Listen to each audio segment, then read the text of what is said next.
How's everyone doing? Today I'll be doing an unboxing review for the Green Knight 4K Ultra HD Blu-ray digital copy combo pack from Lionsgate and A24. If you've seen the Green Knight, definitely let me know what you think of it. And now let's take a more in-depth look at the Green Knight 4K Ultra HD Blu-ray digital copy combo pack. Let's check it out. Here we go. Here's the Green Knight 4K Ultra HD Blu-ray digital copy combo pack. And the Green Knight is directed by David Lowery, who directed Ain't Them Bodies Saints and A Ghost Story, which both starred Casey Affleck and Rooney Mara. He also directed the live-action Pete's Dragon adaptation. And now the Green Knight. And here is the slipcover. And you have a Rotten Tomatoes printed rate on the slipcover, which I hate. A lot of times there'll be stickers that you can take off. I'm not a big fan of the Rotten Tomatoes site as a rating site. I feel like it's a 90 or 30. There's no middle ground. I feel like the best site for legitimate ratings is IMDb. But I think I'm in the minority in thinking that. I don't know how it ever got so popular, but this is a really nice slipcover. Some embossing on the character of Gawain right there, played by Dev Patel, as well as the title. You can see that. And then the red and then the yellow text. But I do like that embossing a lot. And you've got the eponymous Green Knight right there, looking like Groot. But I think that's really cool to see that on the spine. I like when they put the characters like that. I think it's cool to see it on your shelf. It stands out. And then the title. And then the Ultra HD Blu-ray. And then A24 Lionsgate. This is an A24 production, which has a big fan base. For me, it's a mixed bag. I don't like everything that they've done, but I think they have a lot of creative, unique ideas. And here is the back. Some shots from the film. Fox in there. And here is a synopsis. Some blurbs going over the special features. Really good feature of the making of, and going over the effects too, including the CGI for practitioners of magic visual effects. There is the rest right there, and let's go ahead and take the slipcover off. Again, you can feel that texturized embossing right there, which is really cool. And then you've got the 4K Ultra HD case, which is again the same artwork as the slipcover, and then on the back as well, and the spine. Let's go ahead and open it up. You've got the digital copy, which I will put over on the side, and then you've got the 4K Ultra HD disc, and then the Blu-ray disc. Same image, but you've got the 4K logo, and then the Blu-ray logo down at the bottom. And I do really enjoy the Dolby Atmos on this, very immersive experience. I definitely like the audio quality for the home viewing, and the visual quality too. The picture quality was really good. It's just not a beautiful looking film. So there you go. There is the slipcover and then the 4K Ultra HD case, denoted by the black case, which I really like. I think it stands out a bit more. I feel like we're so used to the Blu-ray cases, so that is a nice added touch to, separate itself. And then on the 4K Ultra HD case with the artwork right there, you have again the Rotten Tomatoes printed on, which we didn't need it both on the slipcover and the artwork underneath. We didn't need it on either, really, but to have it on both is just overdoing it. And the Green Knight is based off of a 14th century poem called Gawain and the Green Knight.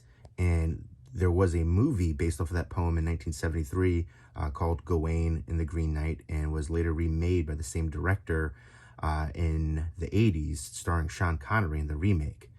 So this has been covered before cinematically, and this one's probably the most surreal feel and great use of cinematography from the clips that I've seen.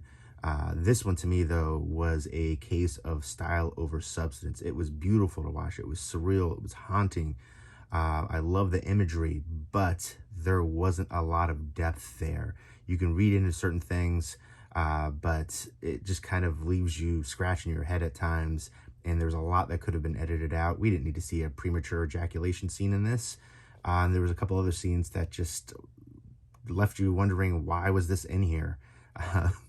But it is an epic, mythic story and tale, test of courage, about Gawain, who is the nephew of King Arthur, and headstrong, and he could have approached things differently against the Green Knight, who looks like Groot essentially. And maybe the outcome would have been different too. But I definitely think there was certain characters who if you think about it, they could have been another character. I don't want to give too much away. The Fox, Joel Edgerton, how they tie in, especially Joel Edgerton's character. There was an unexpected scene with Joel Edgerton in there too, towards the end. But I thought the acting was very well done across the board. Alicia Vikander is stunning, talented. I always enjoy her and everything that she's in performance-wise. This does have a really washed out hue color palette wise, lots of grays and blacks, which reflects the bleak tone and kind of haunting, surreal nature of the film. I think the casting initially was intriguing. Dev Patel did a really good job as Gawain. I think his facial expressions especially brought a lot of emotion. A lot of times you can just, emote, and you can kind of get so much from just a look. And I think that's the case here. But yeah, it's just his journey to face against the Green Knight. The Green Knight comes to King Arthur's dinner table and lays down a challenge. Basically says, you can strike me, but you can have my axe and essentially all the claim. And then a year later, you have to journey back and face me, and I will strike you in the same manner. And so Dev Patel, instead of just, nicking him or, just a slight cut, beheads the Green Knight. And then a year later, he has to go on his journey, his trek to find the Green Knight and, face him. And he does so. There's an interesting outcome there and, interesting looks at it as well. But for me, again, this was a really overhyped movie. And again, from David Lowery, who I think is a good director. But to me, I don't know, this seemed convoluted. It seemed scattered. It seemed chaotic. And at times that can work. I like some anonymity. I don't need everything spoon-fed to me. But I wanted more from it. I wanted more depth from it. It definitely seemed style over substance. It's not a nice-looking film either. But I will say the 4K Ultra HD is an improvement on the Blu-ray, the 1080p. There's a little bit more detail in there, the shadows, more truer blacks in there too. In the HDR and Dolby Vision, add a bit more nuance and depth to the viewing experience, especially the color palette, and brings out a little bit more details throughout the film. I think the detailing is important for this movie. So on his journey, he comes across thieves and ghosts and giants and talking fox. So all kinds of different ones. The fox kind of makes me think of like the movie Antichrist, which is a Lars von Trier movie, incredible film. Some of the scenery towards the end of the movie kind of has that same haunting, surreal feel to it, but very different tonally. The Green Knight, I wanted more from it. It's a polarizing film. It's going to be a love it or hate it movie. I think it had really good performances, tremendous cinematography, very stylized, but I just wanted more from it, and I think it just kind of misses the mark for me. So there you go. There was my unboxing review for the Green Knight 4K Ultra HD Blu-ray digital copy combo pack from Lionsgate and A24. Again, let me know if you've seen the Green Knight and what you think of it. Leave me that comment down below, and I hope everybody's doing well. Take care.